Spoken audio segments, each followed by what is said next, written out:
Culture sector में अगर हमें मॉडर्न टेक्नोलॉजीज़ दीगर ममालिक की तरह इस्तेमाल करनी है तो उसका तरीक़ाकार क्या होगा और उससे एफिशिएंसी कितनी बेहतर हो सकती है, ख़ास तौर पर जो हमारी 4 से 5 मेजर क्रॉप्स हैं और उनमें भी हम कुछ क्रॉप्स ऐसी हैं जिसको हम इंपोर्ट करने पर मजबूर हो जाते हैं, हमारी अपनी यहाँ ज़रूरियात पूरी नहीं हो पाती। कॉटन हम एक बिलियंस ऑफ डॉलर्स की कॉटन इंपोर्ट कर रहे हैं जबकि माजी में हम ये एक्सपोर्ट किया करते थे। इसकी वजूहात क्या और फिर इससे निकल कर आगे अपने सेक्टर को कैसे डेवलप किया जा सकता है, इस पर हम गुफ्तगू करेंगे। आगा जान अख्तर साहब हमारे साथ मौजूद हैं। आगा साहब बहुत शुक्रिया, आप क्योंकि आप साबिक सेक्रेटरी भी हैं, प्रोग्रेसिव फार्मर भी हैं, तो अब अपना एक्सपीरियंस आप ज़रा प्लीज़ शेयर कीजिएगा कि ये इस वक्त जो हमारा पोटेंशियल है एग्रीकल्चर का, हम कितना उससे पीछे हैं और इस पोटेंशियल को मैक्सिमम यूटिलाइज हम कैसे कर सकते हैं। बहुत सारे ऐसे ममालिक हैं जो मॉडर्न टेक्नोलॉजीज इस्तेमाल करते हुए हमसे आगे निकल चुके हैं। देखिए, एक क्रॉप को ले लेते हैं पहले, राइस को। अब राइस में लेज़र लेवलिंग अगर कर दी जाए ज़मीन पे, उसके बाद आप जब चावल का बीज लगाते हैं वो ट्रांसप्लांटर्स यूज़ कर दिए जाएं।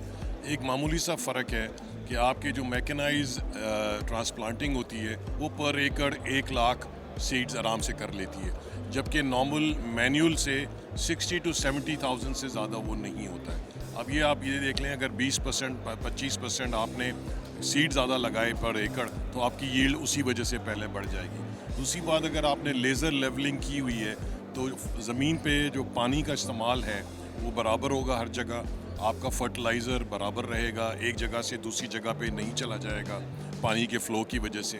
तो ये सारी चीज़ें आपकी इंश्योर करेंगी क्रॉप की बेहतरी के लिए और रिज़ल्ट बेहतर होगा। ये सिर्फ एक क्रॉप की बात मैं कर रहा हूँ। इसी तरीके से शुगर केन है, वीट है, इन सारी चीज़ों पे अगर आप मैकेनाइज तरीके से आ जाएंगे, हार्वेस्टिंग मैकेनाइज तरीके से करेंगे, आपकी ज़मीन जल्दी फारिग हो जाएगी दूसरी फसल के लिए, दूसरी फसल की तैयारी करने के लिए। उस सारी चीज़ों को मिला के आपका ओवरऑल जो यील्ड्स होंगे उन पे असर पड़ेगा।